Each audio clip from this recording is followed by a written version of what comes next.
उपाध्यक्ष संविधान सभा कौन कौन थे? सब भूल गए एक ही दिन में।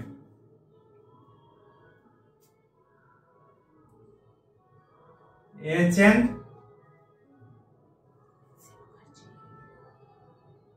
के मुखर्जी, बीटी कृष्णमाचार्य और VT कृष्णमाचार्य ना। और स्थायी अध्यक्ष कौन थे?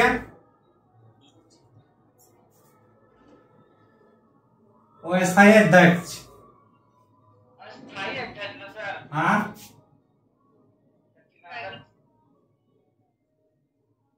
कौन थे?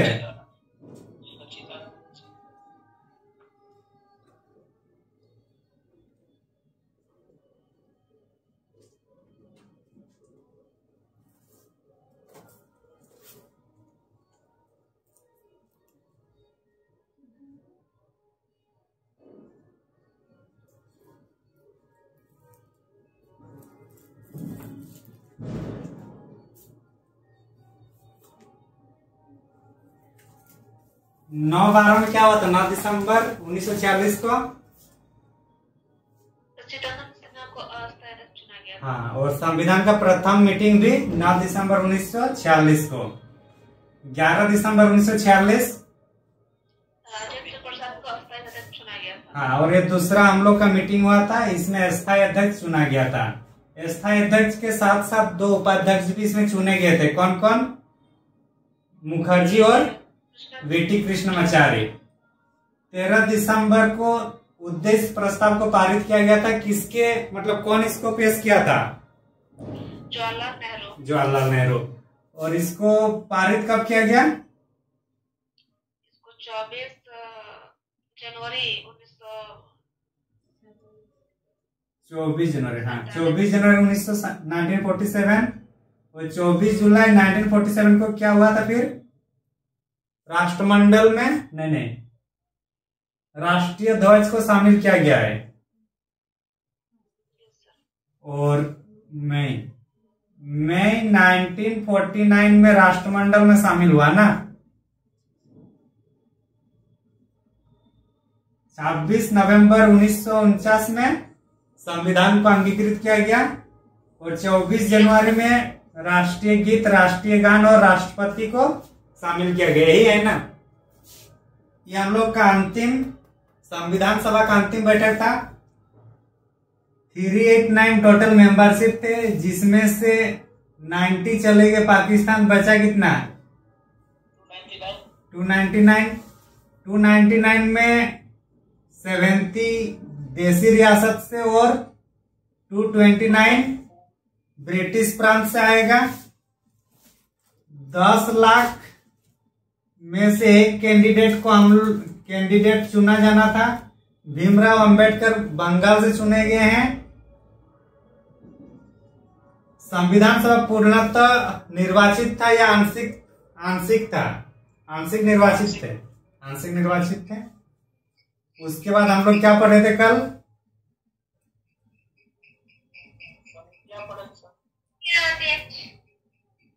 क्या पढ़े थे? विभिन्न समितियां। जवाहरलाल नेहरू कौन कौन सा 3 समिति के अध्यक्ष थे? संघ समिति, संघ शक्ति समिति और राज्यों के लिए समिति, राज्यों के लिए समझौता। वल्लभ भाई पटेल में 2 था। कौन कौन सा? प्रांतीय समिति, मूल अधिकार और अल्पसंख्यक। हाँ ठीक। राजेंद्र प्रसाद प्रक्रिया समिति और संचालन समिति। प्रक्रिया और संचालन। भीमराव अंबेडकर प्रारूप समिति। 7 सदस्य टोटल। हाँ, इतना कल पढ़े। उसके बाद हम लोग आए हैं अनुसूची में। कितनी अनुसूचियां हैं? 12 अनुसूचियां। मूल रूप से कितने थे? 8 थे। 9वां में हम लोग का भूमि सुधार से संबंधित है, जो प्रथम संविधान संशोधन के तहत आया है। 10वां दल बदल से संबंधित है। 11वां पंचायती राज और 12वां नगर निगम। अच्छा, नगर निगम। 8वीं अनुसूची में मूल रूप से कितनी भाषाएं थी? 14। 21st कॉन्स्टिट्यूशनल अमेंडमेंट एक्ट के तहत कितना आया? एक। कौन सा? नाम क्या है? सिंधी आया। इसमें 3 आया।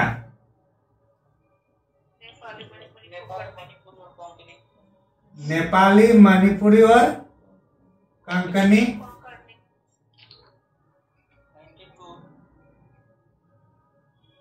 92 में कितना है टोटल? 4। कौन कौन सा? हाँ, तो इस टाइप से हम लोग पढ़े थे। 11वीं अनुसूची में कितने विषय हैं टोटल? 29। और 12वीं अनुसूची में 18 विषय है।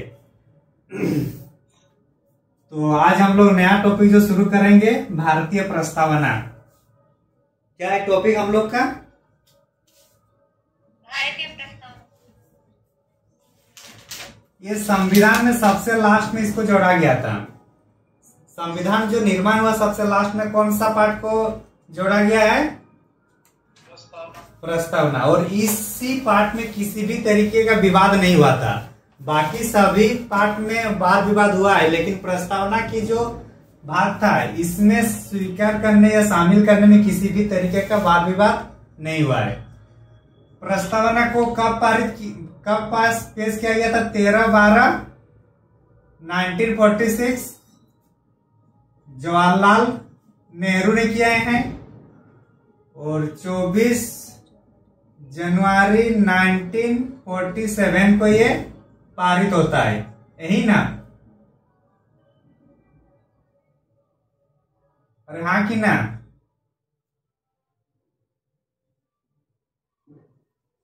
सब सो गए इतना जल्दी? कहां से लिया गया है प्रस्तावना को? ऑस्ट्रेलिया से नहीं, यूएसए से लिया गया है। और इसकी जो भाषा है, प्रस्तावना की जो भाषा है वो हम लोग का ऑस्ट्रेलिया का प्रभाव पड़ा है। किसका प्रभाव पड़ा है भाषा में? अरे सॉरी, हाँ ठीक है ठीक है। प्रस्तावना यूएसए से लिया गया, अमेरिकन संविधान से। यहाँ जो प्रस्तावना में जो भाषा है वो कहां से लिए हम लोग? ऑस्ट्रेलिया से। इतना तो हम लोग कल ही पढ़े थे ना? अरे हाँ कि नहीं? एनर्जी आप लोग का खत्म हो रहा है लग रहा है। चलिए प्रस्तावना आप लोग सुनाइए। अरे सुनाइए, बचपन से पढ़ते आ रहे हैं। शुरुआत कहाँ से होती है? हम भारत के लोग, वही ना? भारत के लोग, भारत को एक संपूर्ण हम भारत देश और हम भारत के लोग भारत को संपूर्ण सुनाने क्या था? क्या हुआ? क्या हुआ सर? सुनाने क्या था पूरा? हाँ सुना दीजिए, सुना दीजिए। हम भारत के लोग भारत को एक संपूर्ण प्रभुत्व। एक मिनट रट्टा नहीं मारना है। संपूर्ण संपन्न। हाँ, उसके बाद समाजवादी। समाजवादी, पंथनिरपेक्ष, पंथनिरपेक्ष,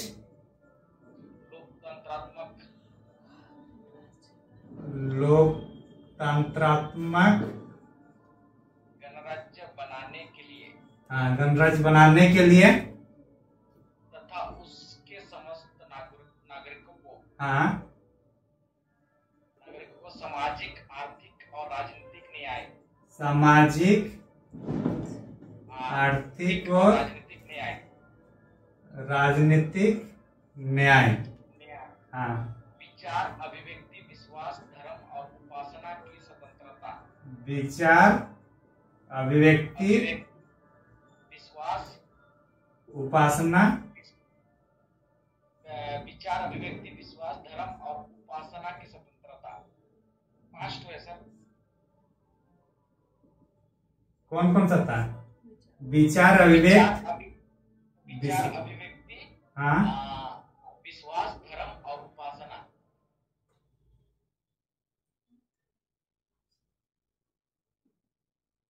धर्म और उपासना हो गया। उसके बाद स्वतंत्रता हो गया। उसके बाद प्रतिष्ठा और अवसर की समता। प्रतिष्ठा और अवसर की समता। समता। आगे समता प्राप्त करने के तथा उन सब में व्यक्ति की गरिमा और राष्ट्र की एकता और अखंडता सुनिश्चित करने वाली। गरिमा और राष्ट्र की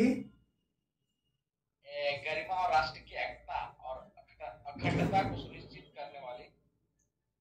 अखंडता को सुनिश्चित करने वाले। वो बंधुत्व बढ़ाने के लिए। बंधुत्व बढ़ाने के लिए।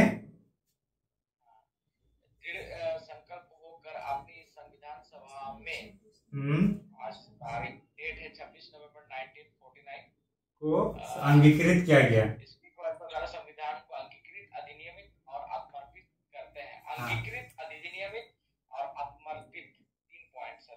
कौन कौन सा?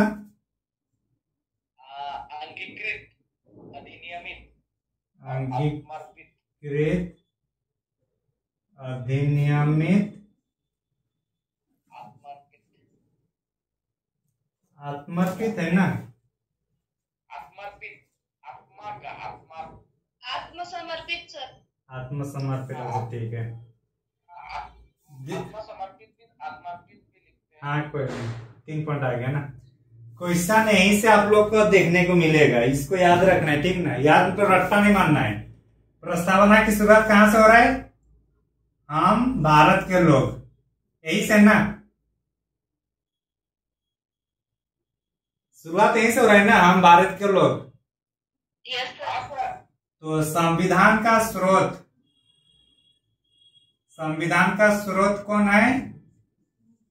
हम भारत के लोग। तो संविधान का स्रोत कहां पे है? हम भारत के लोग, ठीक ना? मतलब सभी जनता संविधान का स्रोत है, ना तो संसद है ना न्यायपालिका है। तो संविधान का स्रोत क्या है? हम भारत के लोग, मतलब आम जनता। संपूर्ण प्रभुत्व संपन्न का मतलब है कि हमारी जो विदेश नीति है, या हम लोग जो नीति बनाएंगे, ये किसी देश के बाहर के कोई भी विदेशी ताकतवर देश से हम लोग उसके अधीन रह के नहीं बनाएंगे। मतलब है, अगर यूएसए कुछ माना करते हैं हम लोग को कि आप रूस के साथ संबंध मत बनाइए, या वियतनाम के साथ अपना विदेश नीति को मतलब मत बनाइए, तो हम लोग उनकी बात को सुनने के लिए क्या मजबूर नहीं होंगे, क्योंकि हम लोग क्या है? प्रभुत्व संपन्न है। समझ में आ रहा है ना? प्रभुत्व संपन्न मतलब हम लोग अपनी डिसीजन खुद ले सकते हैं। यहां तक समझ में आया?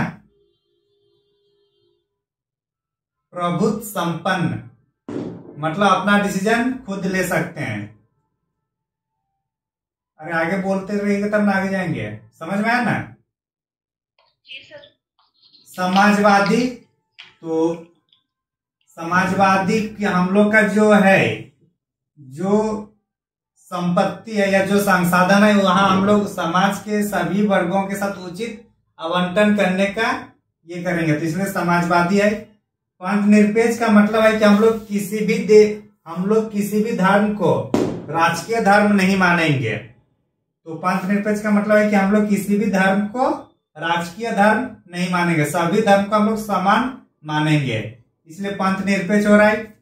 लोकतंत्रात्मक मतलब लोगों का शासन व्यवस्था चलेगा, इसलिए लोकतंत्रात्मक। और गणराज्य का मतलब होता है कि जो देश की सबसे प्रथम व्यक्ति, देश का प्रथम व्यक्ति किसको माना जाता है? राष्ट्रपति। तो राष्ट्रपति की नियुक्ति भी एक सामान्य मतलब कोई भी यहाँ बन सकते हैं, वंशानुगत राष्ट्रपति नहीं बन सकते, जैसे कि ब्रिटेन में बनता है। यहाँ कोई भी व्यक्ति राष्ट्रपति बन सकते हैं निर्वाचित होकर। समाजवादी, पंथनिरपेक्ष, लोकतंत्रात्मक, गणराज्य। समझ में आ गया ना? हाँ कि नहीं? न्याय, न्याय की बात कर रहे हैं। कितने प्रकार के न्याय की बात करें? 3 प्रकार का। सामाजिक न्याय दिया जाएगा, आर्थिक न्याय और राजनीतिक न्याय। सामाजिक, आर्थिक, राजनीतिक न्याय। तो क्वेश्चन पूछा जा सकता है कि हमारे प्रस्तावना में या भारतीय संविधान के प्रस्तावना में कितने प्रकार की न्याय की बात किया गया है? तो कितने प्रकार की न्याय की बात किया जा रहा है? 3। विचार, अभिव्यक्त। विचार जो हम लोग जो सोचते हैं, अभिव्यक्त मतलब जो हम लोग उजागर करना चाहते हैं हम लोग, अभिव्यक्त। विश्वास जो है, धर्म और उपासना मतलब पूजा पाठ वाला। तो स्वतंत्रता कितने प्रकार का हो रहा है? 5 हो रहा है ना? विचार, अभिव्यक्त, विश्वास, धर्म और उपासना की स्वतंत्रता। तो स्वतंत्रता कितने प्रकार से आ रहा है?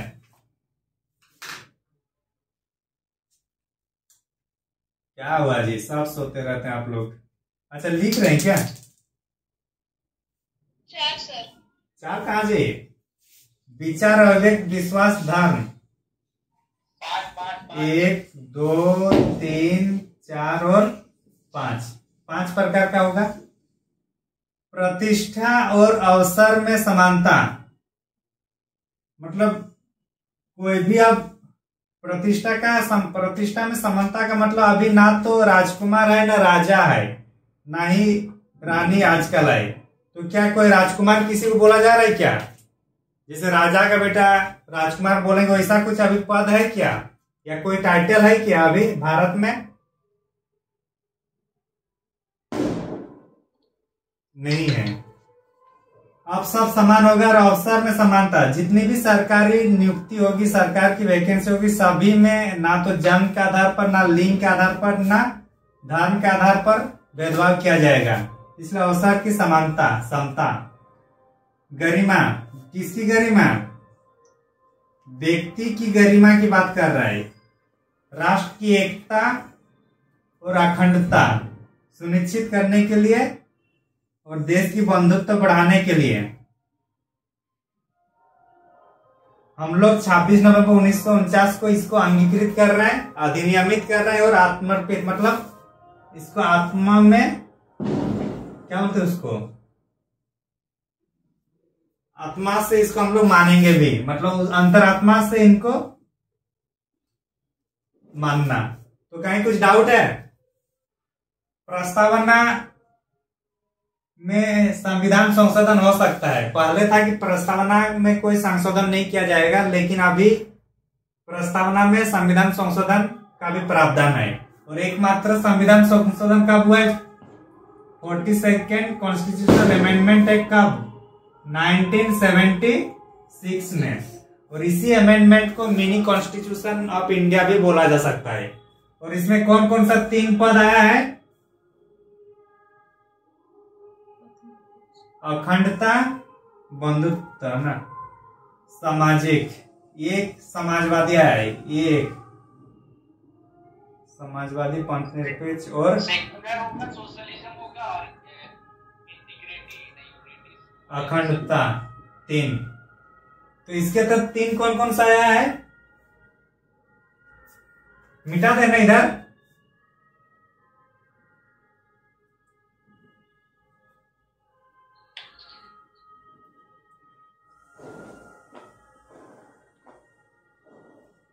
समाजवादी, अखंडता और पंथनिरपेक्ष और अखंडता। अखंडता। तो ये 3 सब जुड़ा गया है 42nd अमेंडमेंट के तहत। कहीं कुछ डाउट है प्रस्तावना में? और यहीं से क्वेश्चन पूछा जाएगा। इसको अभी पूछने के कभी पूछता है कि इसको आप मतलब ऑर्डर में सजाइए। सामाजिक, आर्थिक, राजनीतिक, कभी कभी आर्थिक, सामाजिक, राजनीतिक करेगी या राजनीतिक, सामाजिक, आर्थिक करेगा। तो ये तीनों को ऑर्डर में सजाने के लिए बोला जाएगा। ये सबको बोला जाए कि इन चारों में से कौन सबसे पहले आता है? समाजवादी, पंथ निरपेक्ष, लोकतंत्रात्मक और गणराज्य। इन चारों में से सबसे पहले कौन आएगा, सबसे लास्ट कौन आएगा, और इसको ऑर्डर में ये करना है। तो समझ में आ रहा है ना क्वेश्चन कैसे यहां से क्वेश्चन निकलता है।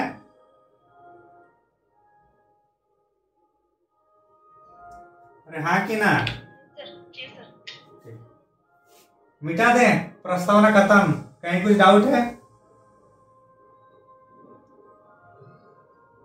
नहीं सर। प्रस्तावना को संविधान का परिचय पत्र किसने कहा?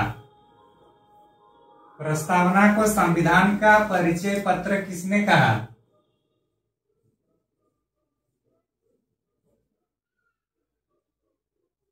किसी को याद है?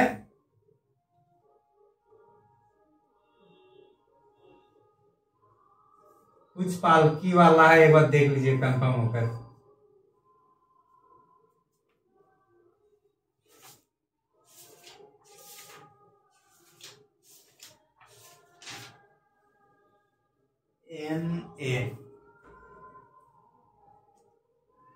एन पालकी वाला ने प्रस्तावना को क्या कहा है? सर संविधान का परिचय पत्र। हाँ, संविधान का परिचय पत्र। तो इस तरीके से हम लोग का प्रस्तावना खत्म। हम भारत के लोग भारत को एक संपूर्ण प्रभुत्व संपन्न समाजवादी पंथ निरपेक्ष, इसको डेली पढ़ते रहने, ठीक। नेक्स्ट हम लोग का भाग 1 में आते हैं। भाग 1 में पहला क्या है? सर भाग 1 में आपका दिया है कि भारतीय राज्यों का एक संघ। भारतीय राज्यों का एक संघ। राज्यों का एक संघ। संघ, अर्धसंघ, परिसंघ। संघ का मतलब क्या हो रहा है? केंद्र और राज्य दोनों को मिलके चलना, वही ना संघ का मतलब होता है, ठीक ना। केंद्र सरकार और राज्य सरकार दोनों को मिलकर जो चलेगा वो संघ सरकार कहेंगे। अर्थ संघ में है कि जनरली दोनों केंद्र और राज्य रहेगा, लेकिन जब विषम परिस्थिति आएगा तो केंद्रों के पास ज्यादा शक्ति होगा। विशेष परिस्थितियों में बाकी समान रहेगा, ठीक ना। विशेष परिस्थितियों में। और परिसंघ का मतलब है कि यहाँ राज्यों और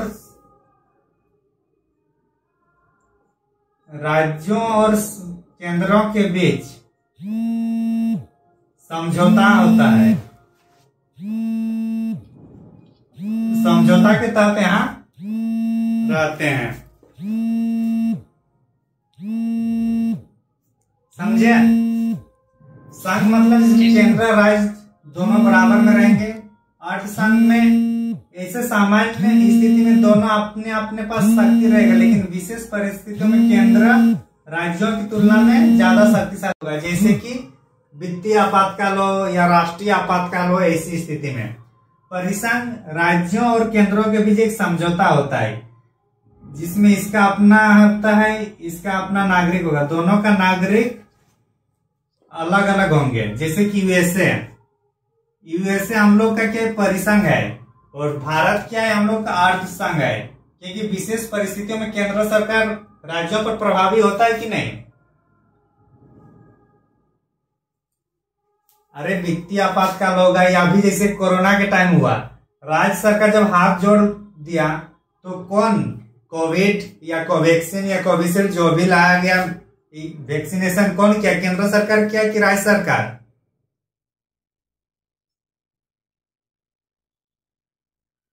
क्या हुआ? केंद्र सरकार ने सपोर्ट किया। तो ऐसी स्थिति में जब आपात जैसी स्थिति होगा तब केंद्र सरकार ज्यादा उसमें ध्यान देते हैं। तो इस टाइप से जो होता है उसको हम लोग अर्थ संघ की कहेंगे। भाग 1 में 1 से लेकर कितनी अनुच्छेद है? 395। क्या? 1 से 4 हो 1 से 4 1 से 4 एक में किसके बारे में है? संघ और संघराज्य क्षेत्र, यही है ना? जी सर। 2 में क्या है? कोई मिलना चाहता हो हर देश में तो मिला सकते हो, कोई दूसरा देश। हाँ, दूसरे भूभाग या कोई क्षेत्र। और तीसरा में क्या है? अपने ही राज्यों में उसको तोड़ना मोड़ना या फिर नाम चेंज करना, सीमा रेखा छोटा करना, अपने राज्यों का ही पुनर्निर्माण करता है, वही ना? चौथा में बोलेगा कि दूसरा और तीसरा में जो है वो आर्टिकल 356 में संविधान संशोधन 368 के तहत उसको नहीं माना जाएगा। समझा दे रहे, रुकिए। भाग 1 में राज्यों की संघ के बारे में है, उसमें आर्टिकल 1 से लेकर 4 टोटल 4 आर्टिकल है, जिसमें पहला आर्टिकल अनुच्छेद प्रथम में क्या है? संघ और संघराज्य क्षेत्र के बारे में है। दूसरा अनुच्छेद में है कि दूसरे भूभाग जो भारत में शामिल नहीं है उसको भारत में शामिल किया जा सकता है, जैसे कि 36वां कॉन्स्टिट्यूशनल अमेंडमेंट एक्ट के तहत सिक्किम को भारत में शामिल किया गया है। सिक्किम पहले भारत का राज्य नहीं था, लेकिन 36वां संविधान संशोधन के तहत उसको भारत के राज्य के रूप में दर्जा दिया गया। तो आर्टिकल मतलब अनुच्छेद दूसरा क्या कर रहा है कि दूसरा जो जगह है जो भारत के सीमा क्षेत्र में नहीं है और किसी दूसरे देश का पार्ट हो या ऐसे ही हो, तो उसको भारत शामिल कर सकता है। कौन सा अनुच्छेद के तहत? 2। तीसरा, अपने राज्यों से, जैसे कि पहले बिहार था, बिहार सब क्या हुआ? झारखंड हुआ कि नहीं हुआ?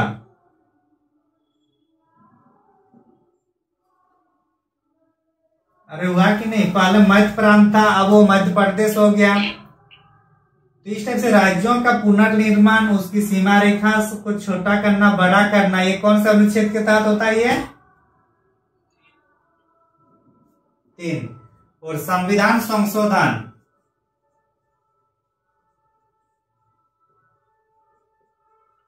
संविधान संशोधन 368 अनुच्छेद के तहत होता है। किसमें होता है? आर्टिकल 368। तो अगर दूसरे भाग या दूसरे देश की कुछ जगह को हम लोग अपने सीमा रेखा में शामिल करते हैं या अपने राज्यों को छोटा बड़ा करते हैं, तो उसको हम लोग संविधान संशोधन नहीं मानेंगे। ये चौथा में है। समझ में आया?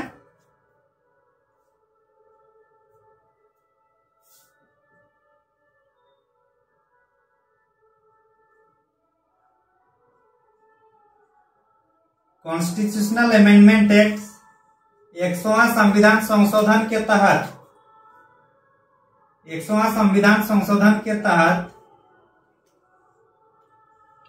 बांग्लादेश के साथ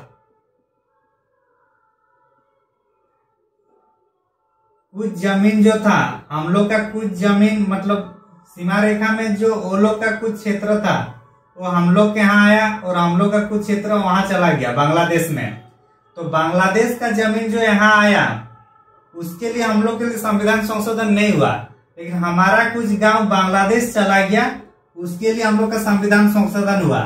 बोलने का मतलब है, अगर किसी देश का या किसी भी भूभाग को भारतीय परिसंघ में या भारतीय संघ में शामिल करते हैं तो उसके लिए संविधान संशोधन नहीं होगा, लेकिन अपने चीज या अपने जगह दूसरे देश को देंगे तो उसके लिए संविधान संशोधन होता है। इसको बेरुवाड़ी केस से भी जाना जाता है इसको, ठीक ना। तो बोलने का मतलब कि हम लोग कहीं से प्राप्त करते हैं, प्राप्त करने मतलब हम लोग इजीली ले लेंगे, लेकिन अपने से कुछ देना होगा तो उसके लिए संविधान संशोधन करना पड़ेगा। समझ में आ रहा है?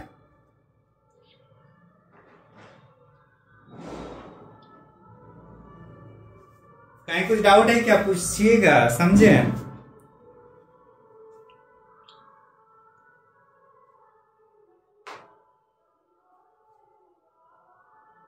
क्या हुआ, सब भाग गए आज? सब है सर। अच्छा, सब है। एक दो जन शायद नहीं है। अच्छा, तो ये समझ में आ गया ना। सर किसी को डाउट नहीं है ना, पूछिए होने से एक ही बार।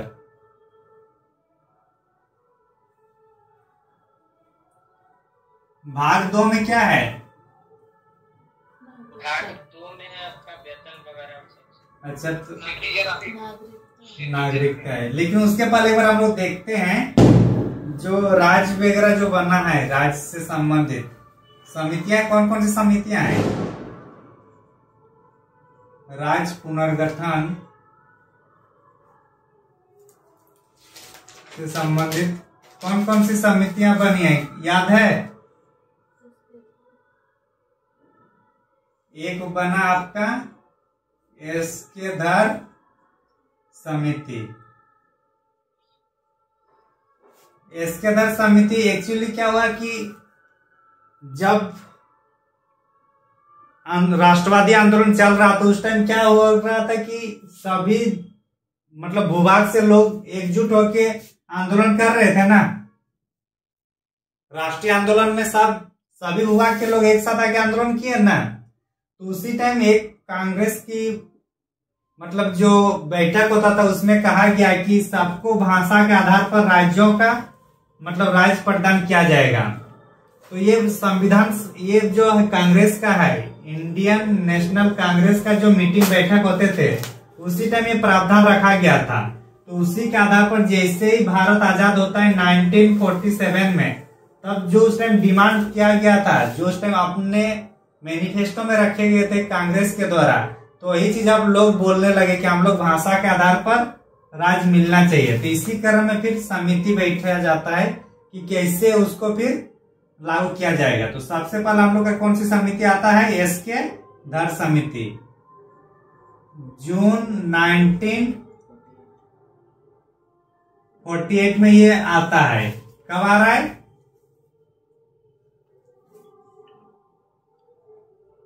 और दिसंबर 1948 में ये रिपोर्ट देता है। रिपोर्ट कब दे रहा है?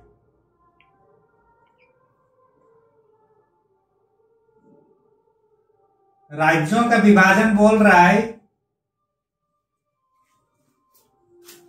भाषा के आधार पर करना मुश्किल है, बल्कि किसके आधार पर होगा? प्रशासनिक आधार पर संभव है। कौन बोल रही है? एसके धर समिति ने।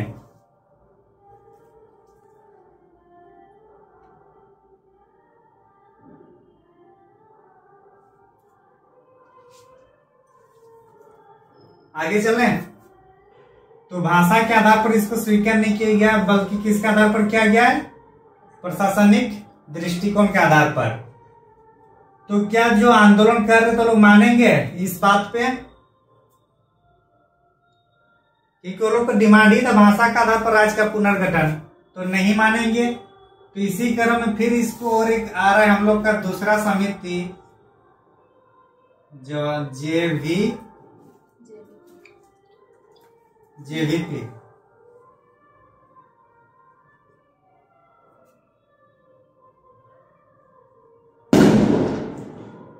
समिति ये भी दिसंबर में ये आ रहा है। जब वो रिपोर्ट आया उसके आधार पर भी फिर मतलब आंदोलन होते लगा। तो ये आया और ये अप्रैल में अप्रैल में रिपोर्ट दे रहा है। रिपोर्ट कब दे रहा है? इस जे से नाम क्या है? जवाहरलाल नेहरू। वी से वल्लभ भाई पटेल। और पी से पिट्टाभी सिद्धारमैया।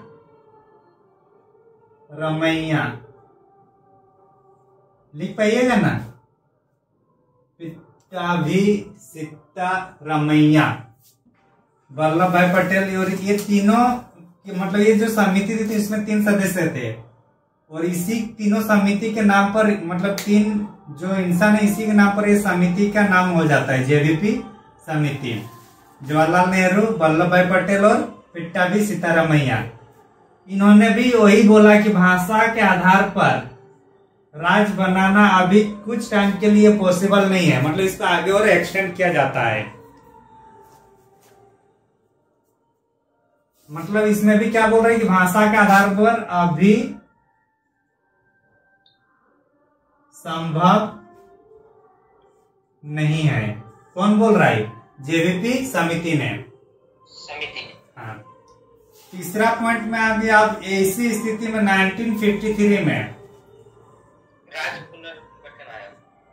हाँ रुकिए, 1953 में महात्मा गांधी का एक शिष्य थे श्री रामुलु, यही थे ना? पिट्टाभी भी है क्या? नहीं, श्री रामुलु ये आमरण अनशन में बैठे थे कि हम लोग को मद्रास से अलग होकर तेलुगु के लिए, तेलुगु भाषा के लिए आंध्र प्रदेश एक राज्य होना जरूरी है। तेलुगु भाषा के लिए लोग अलग से राज्य का डिमांड कर रहे थे। कौन? श्री रामुलु, और ये महात्मा गांधी के शिष्य थे। और इनकी अनशन के दौरान इसकी मृत्यु हो जाता है। किनकी? श्री रामुलु की। और कोई भी अनशन में अगर किसी का मृत्यु होता है तो जो अनशन होता है क्या वो एग्रेशन मोड में होता है कि नहीं? फिर हिंसक प्रवृत्ति में तब्दील होता है कि नहीं होता है? होता है सर। तो इसी जैसे इनकी मृत्यु होती है तो जो आंदोलनकारी तो उग्र रूप से फिर आंदोलन करने लग गए, और इसी के परिणाम स्वरूप फिर भारत सरकार को अपना राज्य पुनर्गठन आयोग का गठन करना पड़ा। कौन सा? राज्य पुनर्गठन आयोग। राज्य पुनर्गठन आयोग। इसमें कितने सदस्य थे? 3 सदस्य थे।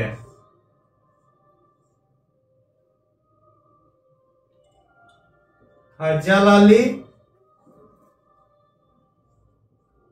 उसके बाद पन्नीकर, KM है ना, KN पन्नीकर, और तीसरा होगा HN कुंजरू। तो कितने सदस्य थे इसमें? 3। और इसका रिपोर्ट आता है 1955। रिपोर्ट कब आ रहा है? रिपोर्ट 1955 को आ रहा है।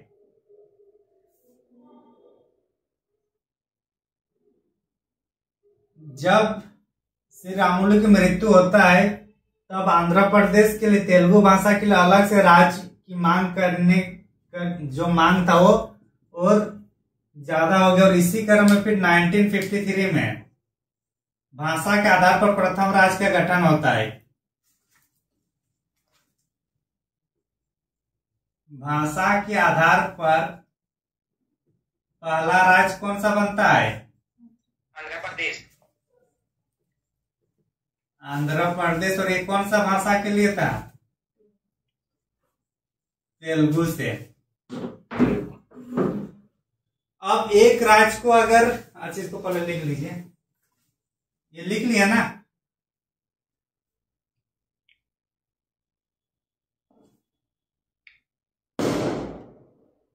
समझ में आ रहा है कि नहीं आ रहा है?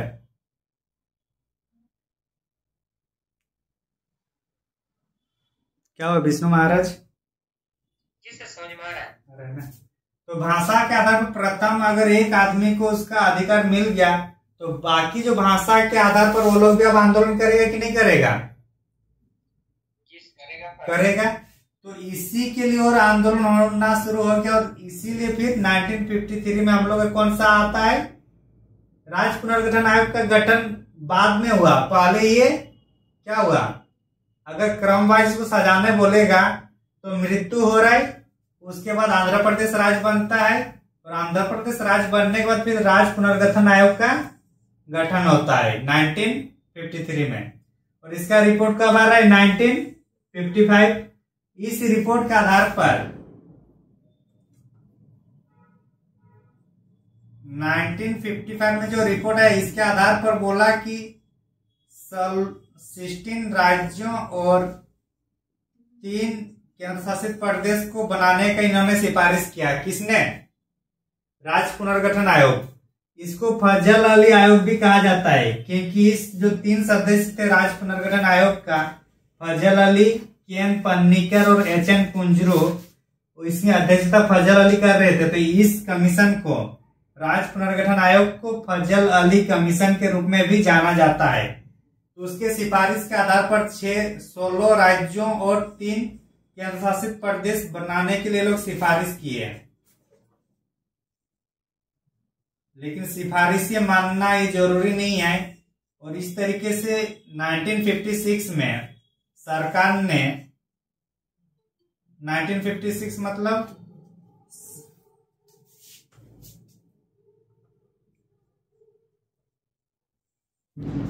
7th कॉन्स्टिट्यूशनल अमेंडमेंट एक्ट के तहत 14 स्टेट प्लस 6 यूनियन टेरिटोरी का गठन किया गया है। और ये 1 नवंबर 1956 को गठन किया गया। तो अभी जो 1 नवंबर को आने वाला है, इसमें लगभग 14 राज्यों का गठन हुआ था, मतलब स्थापना दिवस मनाया जाता है। समझ में आया ना?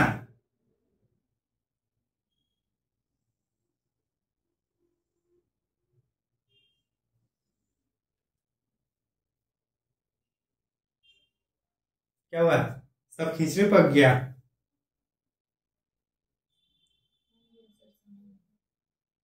नहीं सर। राज्य पुनर्गठन आयोग के बारे में लिख लिया, इतना सब जो छोटा छोटा लिखवा है, समझा दे रहा हूं एक बार। जैसे राष्ट्रीय आंदोलन चल रहा था उस टाइम, मतलब भाषा के आधार पर सबको बोला गया था कि राज्य मिलेगा जैसे भारत आजाद होंगे। तो जैसे भारत आजाद होता है 14-15 अगस्त 1947 में, तो ये लोग अपना बोले कि अब तो हम लोग का अपना सरकार आया, तो अब हम लोग अपने भाषा के आधार पर राज्यों हम लोग को अपना मिलना चाहिए। इसी क्रम में एस्केधर समिति का गठन होता है जून 1948 में, और इन्होंने अपना रिपोर्ट देते हैं दिसंबर 1948 में। तो उससे पता चला अगर भाषा के आधार पर सबको अपना अपना राज्य देंगे तो बहुत सारे राज्य मतलब बंटवारा बन हो जाएगा, देशी रियासत जैसे ही स्थिति आएगी। तो इसलिए समिति ने बोला कि भाषा के आधार पर राज्यों का गठन करना संभव नहीं है, प्रशासनिक दृष्टिकोण से हम लोग ये बना सकते हैं। लेकिन चूंकि वो लोग का मांग पहले से था कि हमें भाषा के आधार पर ही चाहिए, इसलिए फिर से आंदोलन होना शुरू हो गया। और उसी क्रम में फिर दूसरा समिति का गठन होता है, जेवीपी समिति। जवाहरलाल नेहरू, वल्लभ भाई पटेल और पिट्टाभी सीतारामैया इसकी समिति का अध्यक्ष मतलब समिति में थे।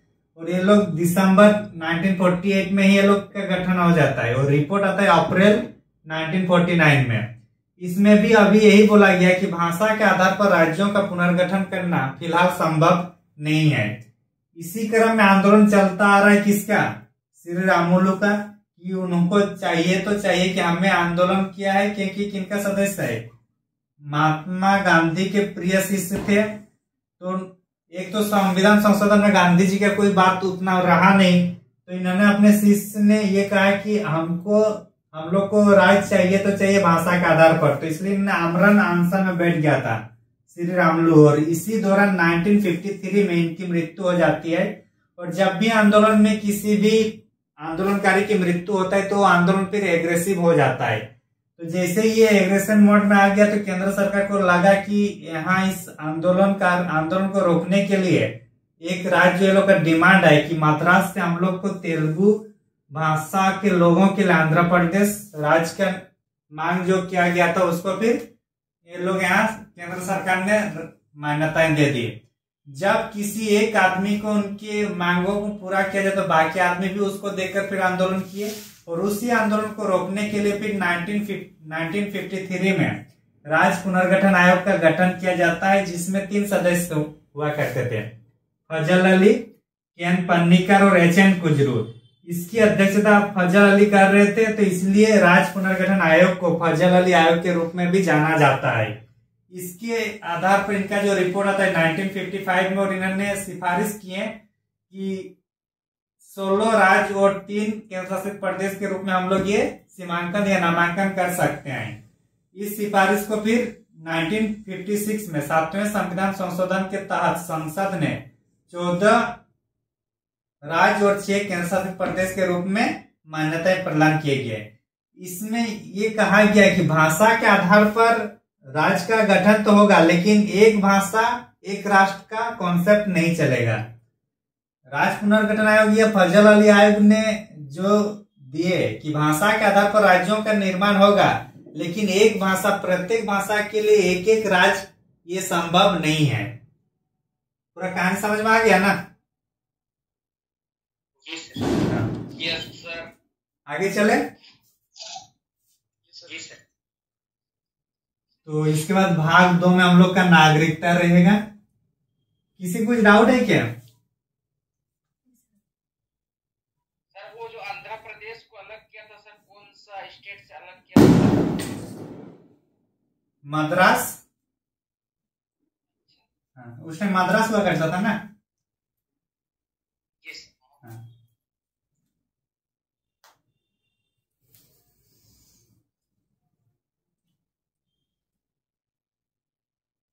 संविधान के भाग 2 में किसके बारे में है?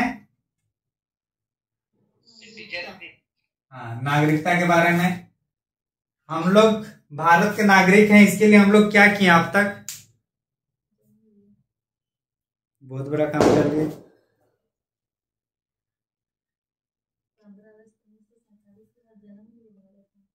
हम लोग नागरिकता हम लोग को जन्म से ही मिल गया, तो इसके लिए हम लोग कुछ किए नहीं है, इसलिए हम लोग को अपनी नागरिकता का कुछ वैल्यू पता नहीं रहता है।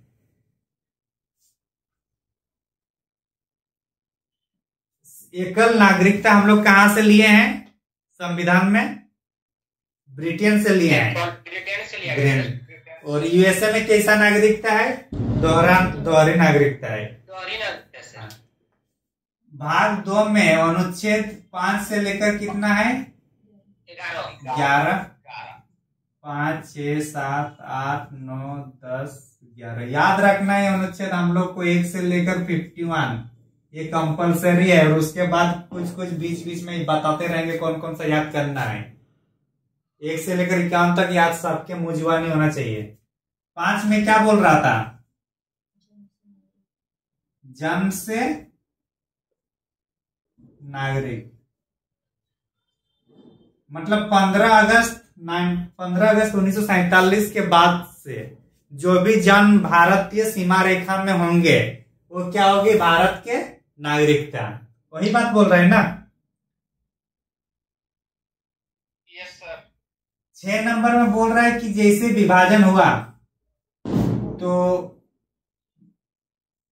पाकिस्तान बताया गया, पाकिस्तान से जो भारत आता है ना, हाँ, उसकी नागरिकता प्रदान किया जाता है। हाँ, जो पाकिस्तान से भारत आए उसकी नागरिकता है 6 में। 7 में है पहले भारत में थे, फिर विभाजन हुआ तो पाकिस्तान चले गए। पाकिस्तान में फिर वो लोग को मन नहीं भरा तो फिर वो लोग कहाँ आ गए? भारत। तो वैसे लोगों के लिए कौन सा अनुच्छेद है? 7। सर इसका कुछ टाइम पीरियड भी है ना सर? उसी टाइम हो गया, 1-2 साल 3 साल का ही हो गया, एग्जैक्ट मुझे भी नहीं पता। ठीक ना? 6, 7, 8 में क्या बताइए? कैसे? अनुच्छेद 8 में क्या है? जिससे जो मूल व्यक्ति जो रहता है ना, ओवरसीज सिटीजनशिप सर, वंश के आधार पर कोई व्यक्ति भारत से अमेरिका चले गए और अमेरिका में अमेरिका जाने के बाद वहां उनकी नागरिकता है, लेकिन वहां के जो उनके बच्चे लोग होंगे वो भी भारत मूल के नागरिकता चाहे तो बन सकते। तो उसके आधार पर जो बनेगा हम लोग का किस में आएगा? 8वां में आएगा, वंश के आधार पर, मूल वंश के आधार पर। 9वां में क्या कहा गया? में सर बताया गया कि जैसे भारत का कोई नागरिक जैसे दूसरा देश चला गया, वहाँ का नागरिकता ग्रहण कर लिया गया है, तो उसमें भारत का नागरिकता उसको फिर दोबारा उसको मतलब नहीं दिया जाता, शायद वैसा ही होगा। तो कोई भारतीय नागरिक दूसरे देश की नागरिकता को स्वेच्छा से अगर स्वीकार करता है तो भारतीय नागरिकता अपने आप वो खत्म हो जाएगा, ठीक ना। नागरिकता खत्म से संबंधित है 9वां। 10 में क्या बोल रहा है कि नागरिकता आपका बना रहेगा, नागरिकता बना रहेगा। जो जन्म से नागरिक बनता है भारत का, उसको किसी भी कंडीशन में वो भारत की नागरिकता उसका हटता नहीं है, समझे। जो जन्म से बनता है, अगर करने से हटता है ना सर। हाँ, मतलब अगर स्वीकार करेगा तो हटेगा, बाकी ऐसे और कोई स्थिति में नहीं हटा सकते हैं। जब तक उसमें कानून नहीं बनाया जाएगा ना सर, तब तक नहीं हटा सकते। हाँ, अभी तो करना है भी नहीं ना। जैसे अगर ये दूसरे देश का संविधान मतलब नागरिक लेगा तब तो हटेगा ही, बाकी और कोई रीजन नहीं है इसको हटाने का। और 11वां नंबर क्या है, संसद समय समय पर नागरिकता को लिए मतलब यहाँ प्रावधान या नीति नियम बना सकता है, यही है ना। नागरिकता से संबंधित एक आता है नागरिकता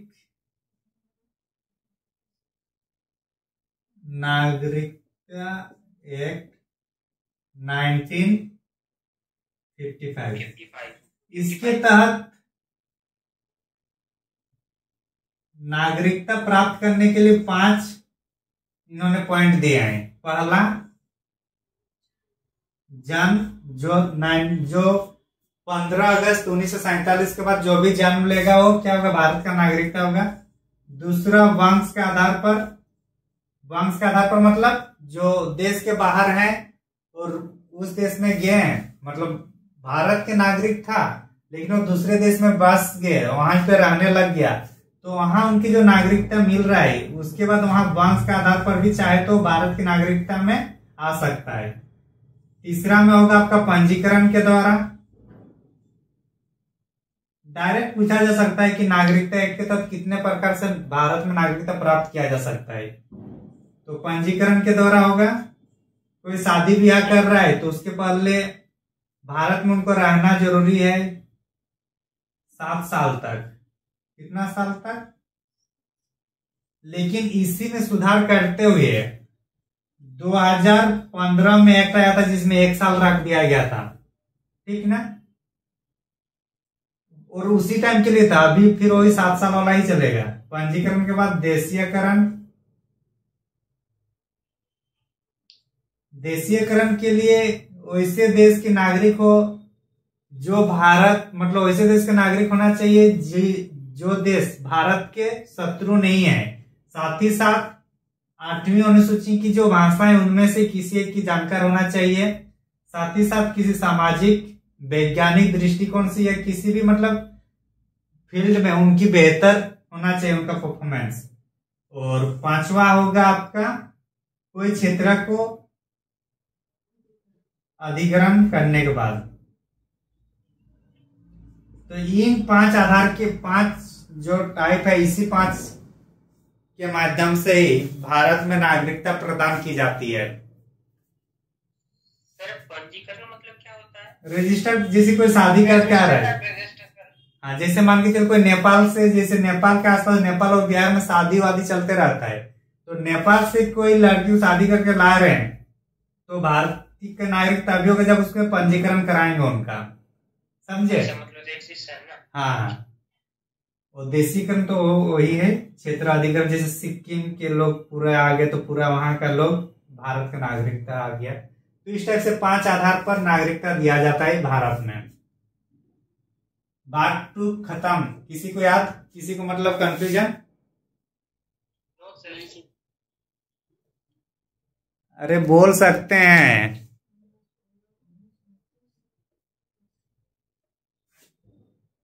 जन्म से नागरिकता 6ठा अनुच्छेद में पाकिस्तान जब विभाजन हुआ तो पाकिस्तान से जो भारत आया उसको नागरिकता दिया गया।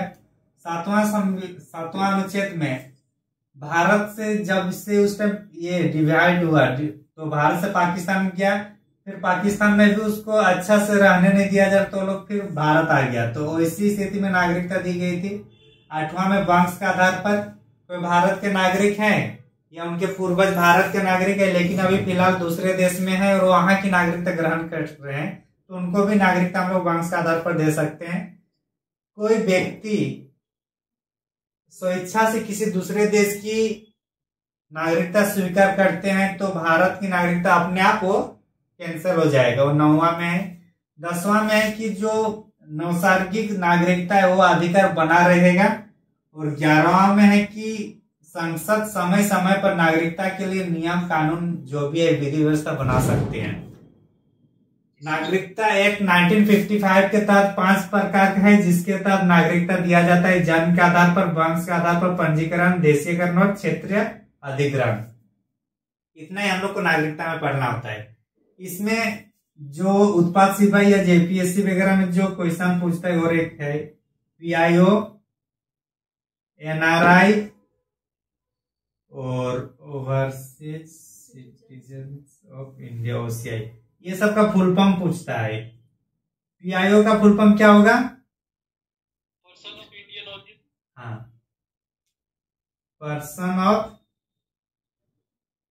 Indian origin. एनआरआई क्या? Non resident. हाँ, नॉन रेसिडेंट ऑफ इंडिया। और ओसीआई क्या? Overseas citizen of India. Overseas citizen of India. चूंकि 9 जनवरी 1915 को महात्मा गांधी अफ्रीका से कहा भारत आए थे, तो इसलिए 9 जनवरी को प्रवासी दिवस के रूप में मनाया जाता है। और ये 2015 से शायद शुरू हुआ है। एक बार देखिएगा ना, 2015 या 2018 है, कंफर्म नहीं हो पा रहा हूँ। तो 9 जनवरी को कितना सर? 9 जनवरी 2015 से होगा। 2015 से किया गया है, मतलब 100 साल के उपलक्ष्य में ये किया गया है। तो नागरिकता में इन्हीं में से क्वेश्चन हम लोग को मिलेगा, इससे बाहर कहीं से भी कुछ नहीं पूछ सकता है। क्या लग रहा है कि आप लोग को बहुत शॉर्टकट में पढ़ा रहा हूं?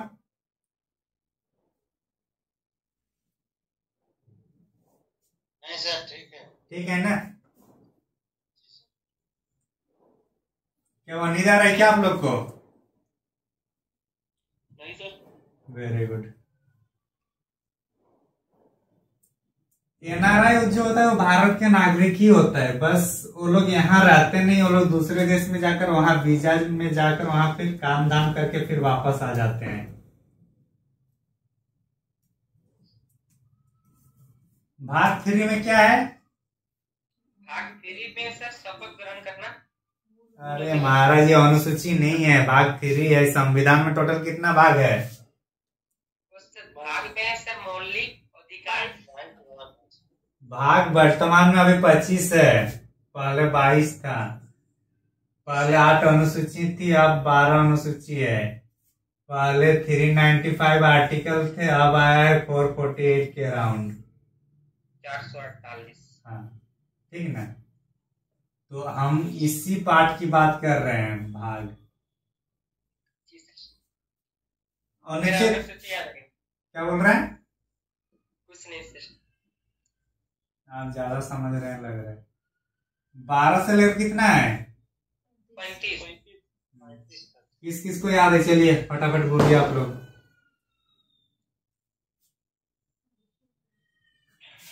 सर समानता का अधिकार। समानता का अधिकार कहाँ है? 14 से 18। 14 से 18। ठीक, उसके बाद स्वतंत्रता का अधिकार। स्वतंत्रता का अधिकार कहाँ से? 19 से 22। उसके बाद शोषण के विरोध अधिकार, शोषण के विरुद्ध अधिकार 23 से 24। फिर धार्मिक स्वतंत्रता का अधिकार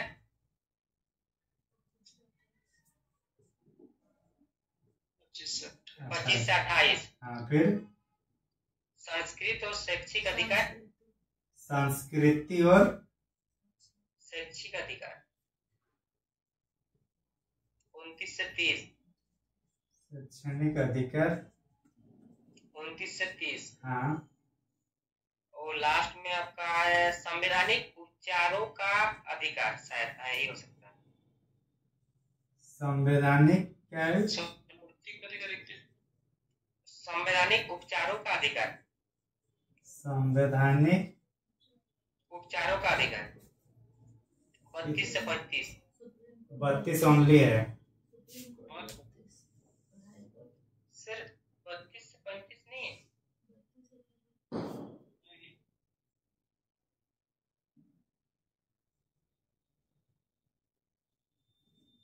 सेना से संबंधित है हम लोग का ये 33 से 35। क्या कुछ डाउट?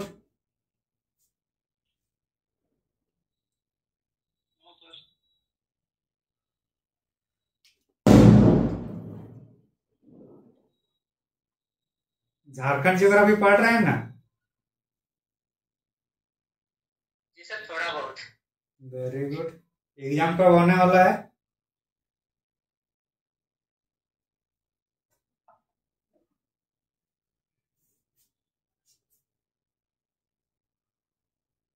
बारह से 13 इधर, 33 से 35 और ये बीच, इसको विशिष्ट मौलिक अधिकार कहा जाता है। किसको? विशिष्ट मौलिक अधिकार। मतलब एक्चुअली तो 14 से हम लोग 32 ही कर रहे हैं ना। समानता का अधिकार कहाँ से शुरू हो रहा है? 14 से 18। हाँ, और संवैधानिक उपचार जो 32, तो इसी को मेनली विशिष्ट फंडामेंटल राइट्स बोला जाता है, विशिष्ट मौलिक अधिकार। और ये सब अन्य मौलिक अधिकार है 12, 13 और 33 से 35। 12 में क्या है?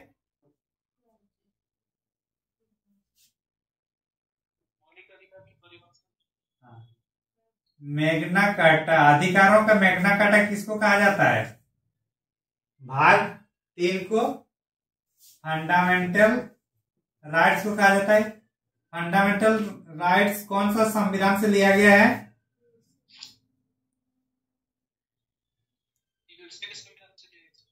कहाँ से लिया गया है? कौन से देश से लिया गया है? यूएसए से लिया गया है। और संवैधानिक जब राष्ट्रीय आपातकाल होगा या जो भी आपदा प्रबंधन होगा आपदा के टाइम, उस टाइम फंडामेंटल राइट्स को उसमें कुछ फेरबदल किया जा सकता है या उसमें कुछ प्रतिबंध किया जाता है। ये कौन से मतलब कहाँ से लिया गया ये चीज? जर्मनी से। गुड। 12 में क्या है? भारत संबंधित राज्यों की परिभाषा, यही है ना?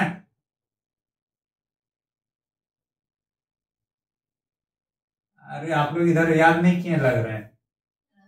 मूल अधिकार की परिभाषा। हाँ, मूल क्या बोले आप? मूल अधिकार की परिभाषा है क्या? 12 में ये मूल अधिकार की नहीं, एक्चुअली वो राज की परिभाषा है। राज का मतलब है जैसे कि बीसीसीआई जो क्रिकेट है, जो कोई भी निकाय हो सकता है, कोई यूनिवर्सिटी हो सकता है, उसको एक राज के रूप में उसको मान्यता मतलब प्राप्त है, तो उसी को बोला जाता है राज की परिभाषा कहा जाता है। कोई भी इंस्टीट्यूट जैसे इसमें शामिल हो जाएगा, यूपीएससी हो, जेपीएससी हो, क्या है? राज की परिभाषा के तहत आते हैं। ठीक ना? 13 नंबर अनुच्छेद में है कि अगर पहले की कुछ नियम कानून है और वर्तमान फंडामेंटल राइट्स दोनों के बीच अगर ओवरलैप हो रहा है तो पहले वाला को हटा के जो फंडामेंटल राइट्स है उसको मान्यताएं दी जाएगी। तो बोलने का मतलब है अल्पीकरण किया जाएगा बाकी जो एक्ट होगा उसका। समझ में आया? 12-13 हो गया। 14 से 18 हम लोग का क्या अधिकार है? समानता का अधिकार। तो 14 में क्या है? विधि के समझ समानता का अधिकार और विधि के समझ संरक्षण। हाँ। 15 में जाति लिंग जन्म स्थान के आधार पर भेदभाव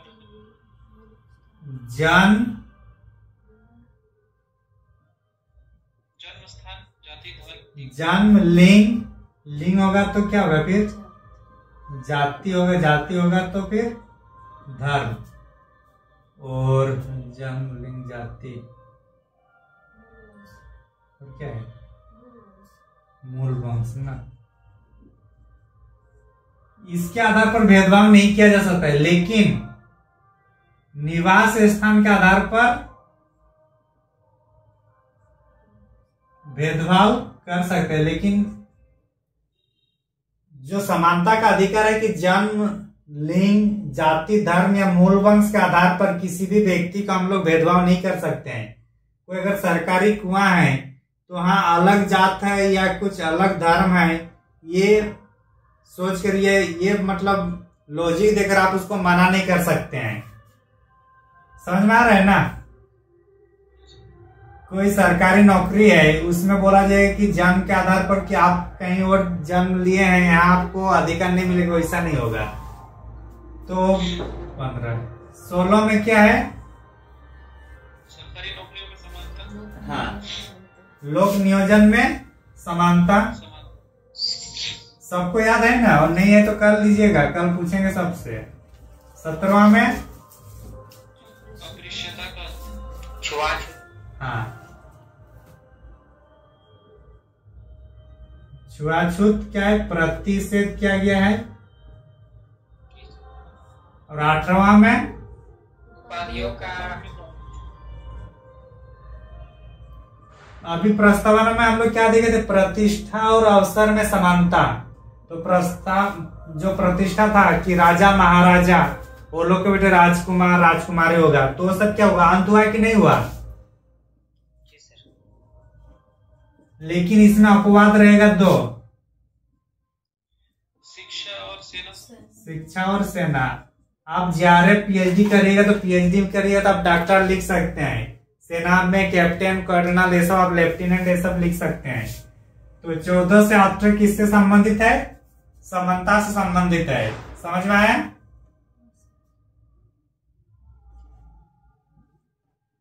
रह गया ना? 14 में सभी को समान संरक्षण हो, आप MLA हो या MP हो या सिंपल आम आदमी है, सबको नियम के अनुसार समान आपको विधि रहेगा आपके लिए। इसमें सभी राष्ट्रपति हो या जो भी है वो सेम आएगा, लेकिन जब संरक्षण करेंगे तब उस टाइम वहां कुछ अपवाद रहेगा। 15वां में क्या है? जन्म लिंग जाति धर्म मूल वंश आधार पर किसी को भेदभाव नहीं कर सकते हैं, लेकिन निवास स्थान के आधार पर आप कर सकते हैं। जैसे कि स्थानीय नीति में क्या, जैसे C और D ग्रेड में जनरली किसी भी राज्य की जो नियोजन है वहां के निवास स्थान निवासी को ही दिया जाता है। दिया जाता है कि नहीं दिया जाता है? झारखंड को छोड़कर, झारखंड में सभी को यहाँ दिया जा रहा है। बिहार में जाइए तो वहां लिखा रहे कि बिहार के निवासी होना अनिवार्य है। जैसे टीचर वगैरह में जाइएगा 1 to 5 से अपने। लोक नियोजन में सभी को समानता 16वां में। 17वां में छुआछूत प्रतिशत या अस्पृश्यता के बारे में है। 18वां में क्या? उपाधियों का अंत किया गया, लेकिन 2 चीज में रहेगा, शिक्षा और सेना में। सेना मिटा दें। 19 से लेकर 22 क्या है? स्वतंत्रता का अधिकार। 19 का फिर 1 में होगा कौन कौन सा? भाव अभिव्यक्ति में क्या है? वाक और अभिव्यक्ति का अधिकार। जब बात करेंगे तो बात करने के लिए सम्मेलन होगा कि नहीं होगा? तो शांतिपूर्वक सम्मेलन, शांतिपूर्वक सम्मेलन करने का अधिकार है, या फिर आप इसको बोल सकते हैं हिंसा रहित आंदोलन कर सकते हैं। जब शांतिपूर्वक सम्मेलन करेंगे तो सम्मेलन उसी जगह होगा या कि एक जगह से दूसरी जगह भी होगा? सर शांतिपूर्वक आप किसी भी जगह मतलब कर सकते हैं। हाँ, तो अच्छा समिति, जब सम्मेलन होगा तो क्या होगा, कोई समिति बनेगा कि नहीं बनेगा उसमें? तो समितियां का बनना, समिति बनेंगे तब एक जगह समिति बनेगा, उसके बाद क्या होगा, दूसरी जगह भी आना जाना होगा कि नहीं होगा? तो अबाध संचरण होगा, अबाध जो एक जगह से दूसरी जगह आना जाना होगा तो वहां निवास स्थान होगा कि नहीं होगा? तो निवास स्थान होगा तो वहां पे अपना व्यवसाय करेंगे कि नहीं करेंगे? अगर रहेंगे तो एक्चुअली 19 के 1 में वाक और अभिव्यक्ति के अधिकार है, शांतिपूर्वक सम्मेलन करने का अधिकार है, समिति अपना बनाने का अधिकार है, देश के अंदर कहीं भी जाने का अधिकार है। 19 का डी में, 19 के में है देश के अंदर कहीं पे भी अपना निवास स्थान बनाने का अधिकार है और अपना व्यवसाय, जो सही व्यवसाय उसको करने का अधिकार है। यही है स्वतंत्रता। इतने प्रकार की स्वतंत्रता हमारे पास संविधान में दिया गया है। वो कहानी के लिए बोल रहे थे कि अगर बोलने का अधिकार है तो हम लोग सम्मेलन करेंगे, सम्मेलन करेंगे तो एक समिति बनाएंगे, समिति बनाएंगे तो एक जगह से दूसरी जगह आना जाना करेंगे, तो उसको अबाध संचरण। और जब एक जगह से दूसरी जगह आना जाना करेंगे तो हम लोग ठहरेंगे भी, तो ठहरने के लिए निवास स्थान, और वहां अगर ठहरेंगे तो कुछ ना कुछ पेट के लिए करना होगा कि नहीं करना होगा, तो उसके लिए व्यापार वाणिज्य भी करना होगा। तो ये बस कहानी टाइप से समझने के लिए बताया गया था, बाकी मेन पॉइंट यही है। समझ में आ रही है? जी सर। कौन कौन है जी? सब गायब हो गया लग रहा है। सब है सर। सब है, बस बस इतना बताते रहना, भले आप लोग एक आदमी ही क्यों ना रहे। समझ में आ गया ना बात का? इसी के तहत अगर इंटरनेट सेवाएं अगर बाधित किया जाता है तो सुप्रीम कोर्ट इसी के तहत बोलता है कि आप नेट क्यों बंद किए हैं। न्यूज़पेपर का अधिकार जो भी है वो किसके तहत आता है? वाक 19 के तहत। देश के अंदर कहीं पे भी घूमने का अधिकार कौन दे रहा है हम लोग को? 19। कुछ दिन पहले सुदेश महतो को रोका गया था कहीं जाने में बंगाल में, तो वहां वो किस प्रावधान के तहत बोल सकता है कि मुझे आर्टिकल 19 के तहत भारत के कहीं पे भी जा सकते हैं, बशर्ते हैं अगर कुछ राज्यों के लिए, जैसे कि अंडमान निकोबार आप नहीं जा सकते हैं, वहां के लिए अलग से स्पेशल लेना पड़ता है। मणिपुर मिजोरम का कुछ क्षेत्र होते हैं जहां इनर परमिट लाइसेंस लेना पड़ता है। तो कुछ क्षेत्रों को छोड़कर आप भारत के कहीं पे भी क्षेत्र में आप जा सकते हैं। भारत के किसी भी जगह में आप निवास स्थान आप बना सकते हैं। ये पहले पाकिस्तान जम्मू कश्मीर में नहीं था, लेकिन आप जम्मू कश्मीर में भी हो गया, जैसे वहां 370 हट गया। व्यवसाय आप जो नैतिक व्यवसाय है वो आप कर सकते हैं। तो इतना सब है इसमें। 20 में क्या है? अपराधों के लिए सर, अपराधों के लिए 2 सिद्धि का संरक्षण। तो अब इसमें जैसे आपका होगा कि अपराधों के लिए बोल रहा है ना, अपराधों के लिए 2 सिद्धि का संरक्षण देना है। तो मान के चलिए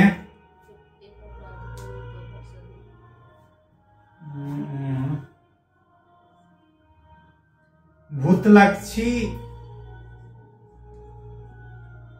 एक शब्द आता है, भूतलक्षी, ये लागू नहीं होता। बोलने का मतलब अगर आज के दिन में मैं कुछ कृत कर रहा हूं और वो अभी उसमें कुछ गलत उस कृत को नहीं माना गया, और कल दिन अगर आएगा और बोलेगा कि उस दिन से ये, इसको छोड़िए, अच्छा समझा रहा हूं, रुकिए।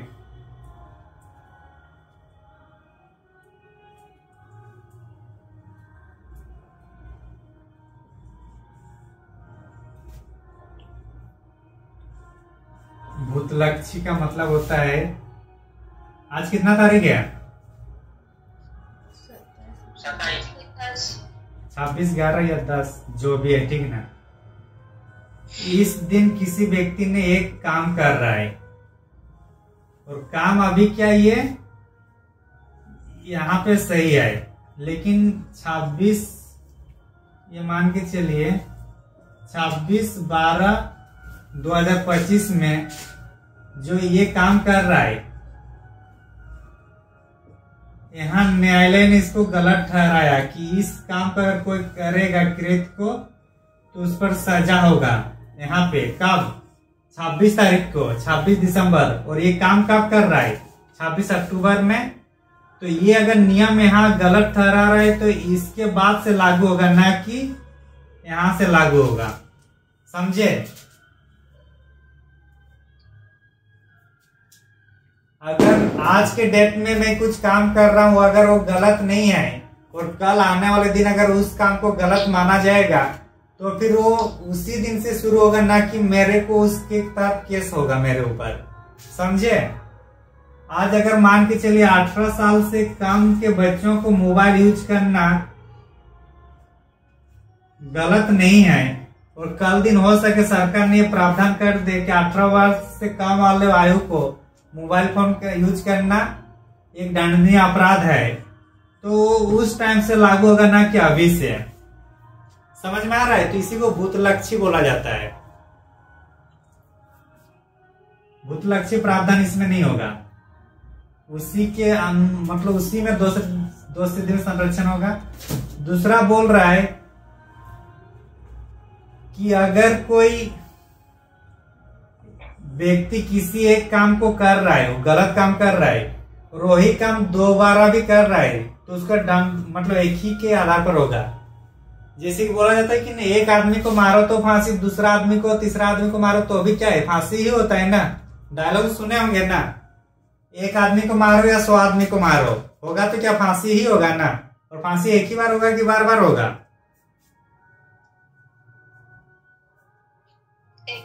एक ही बार होगा।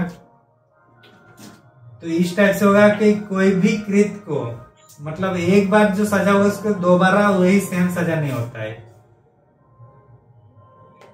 तीसरा पॉइंट क्या था? और कुछ है इसमें पॉइंट? सर इसमें गवाही वगैरह उसको दे सकते हैं? अपने विरुद्ध गवाही नहीं दे सकता है कोई। अगर बोलेगा जबरदस्ती का आप अपने विरुद्ध गवाही आप करिए तो ये नहीं हो सकता है। अपने विरुद्ध गवाही नहीं दे सकते हैं। 21 में क्या है? जीवन जीने का अधिकार। जीवन जीने का स्वतंत्रता है। जीवन जीने का अधिकार, इसके तहत शादी करना भी क्या है? एक जीवन जीने का अधिकार। तो शादी करना कौन सा अनुच्छेद में आता है? अपनी 21। हाँ, अपनी लाइफ पार्टनर को चुनना है। ये अनुच्छेद किस में आएगा? किस में आएगा रे? तो कब यूज करिएगा?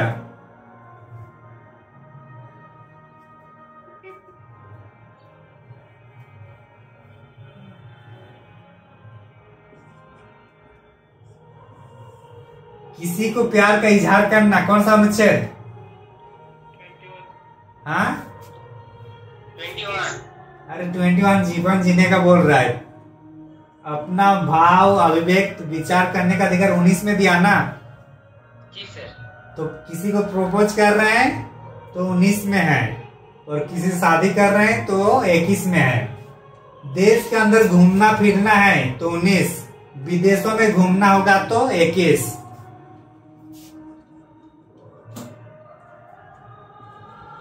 विदेशों में घूमना फिरना किसमें है? 21 में। अपनी जीवन साथी का चुनना 21 में है, लाइफ पार्टनर। और 19 में था देश के अंदर घूमना, मतलब 19, और 21 में होगा विदेशों में घूमना, ठीक ना। 21 के में है शिक्षा का अधिकार। कौन सा संविधान संशोधन में आया है? 86 संविधान संशोधन कब? 2002 को। 2002 सर। हाँ,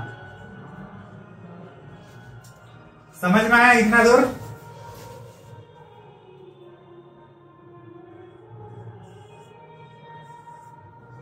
यार आप लोग समझ रहे हैं कि मेरा ही रिवीजन हो रहा है?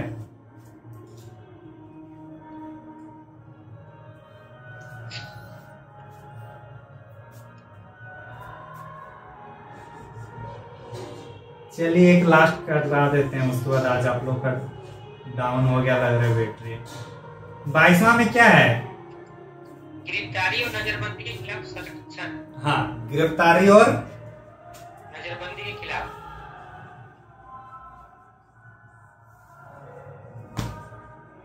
नजरबंद के खिलाफ ये सिर्फ भारतीयों को ही होता है, ठीक ना? ज्यादातर ये भारत में ही, जो अपना भारत के नागरिक है वो उसको ही ज्यादा इसमें दिया जाता है। निवारक नजरबंद अगर होगा तो उसमें ये अधिकार नहीं होता है। इसमें क्या होता है कि अगर किसी मजिस्ट्रेट ने आपको पकड़ा है तो 24 घंटे के अंतर्गत आपको न्यायालय में पहुंचाना ये जरूरी है। कितने घंटे के अंतर्गत? 24 घंटे का। हाँ, और वहां पूछने का अधिकार है कि आपको क्यों पकड़ा गया है, समझे? तो अगर किसी को पकड़ता है पुलिस तो आपके पास ये पूछने का अधिकार है कि पुलिस ने आपको क्यों गिरफ्तार कर लिया है। और ये कौन सा अनुच्छेद में है? 22। ये 24 घंटे के तहत अगर किसी का ट्रेवल डिस्टेंस ज्यादा है, किसी का मान के चले एकदम गांव साइड है और न्यायालय जो है शहर में है, तो वहां अगर 10 घंटा का रास्ता है तो 10 घंटे का जो समय यात्रा है उसको नहीं गिना जाएगा। अगर शनिवार रविवार या फिर मतलब कोई हॉलीडे रहेगा तो उसको भी नहीं गिना जाएगा। तो इसलिए जो पुलिस लोग होते हैं ना, जो चालाक होते हैं, वो लोग क्या करते हैं, शनिवार को पकड़ते हैं। कब पकड़ते हैं? कब? शनिवार को। तो शनिवार को अपना कस्टडी में रहेगा, रविवार को भी अपना कस्टडी में रखेंगे और उसके बाद वहां जो करना है आपको पता ही क्या करना है। या फिर किसी और टाइम अच्छा टाइम होगा तो इस टाइम जैसे दुर्गा पूजा के 4-5 दिन छुट्टी हुआ या कुछ और सरकारी छुट्टी हुआ तो उस बीच पकड़ते हैं, क्योंकि वो छुट्टी वाला इसमें शामिल नहीं किया जाता 24 घंटा में। समझ में आ रहा है? अगर निवारक नजरबंद है तो उसमें इस केस में उनको संरक्षण नहीं मिलेगा। कौन सा नजरबंद?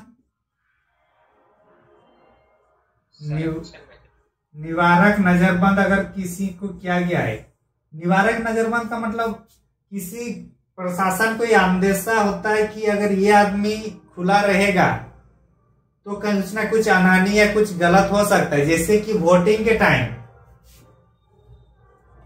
इलेक्शन के टाइम क्या होता है, गुंडा लोग को सबसे पहले पकड़ के रखते हैं कि नहीं रखते हैं? इलेक्शन क्या हटाइए, अगर झारखंड में छात्र नेता से या छात्र संबंधित कुछ आंदोलन वगैरह होगा तो पुलिस सबसे पहले किसको, देवेंद्र महतो को पकड़ता है कि नहीं पकड़ता है?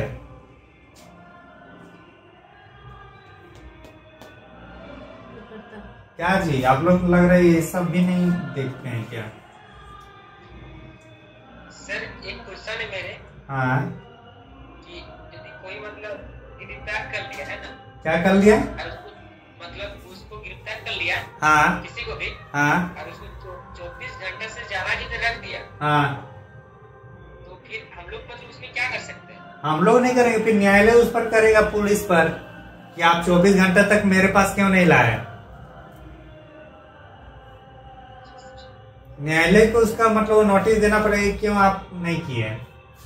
तो निवारक नजरबंद का मतलब होता है कि इसमें अभी कुछ गिरफ्तारी नहीं करना है, इसको कोई केस के तहत नहीं गिरफ्तारी करना है, बल्कि वो शासन व्यवस्था को सामान्य स्थिति में बनाए रखने के लिए किसी व्यक्ति को बंद करके रख जाता है, या तो नजरबंद करते हैं अपने घर में या पुलिस कस्टडी में। तो ये हम लोग का होता है आर्टिकल 22 में। तो आज इतना ही रखते हैं, ठीक ना?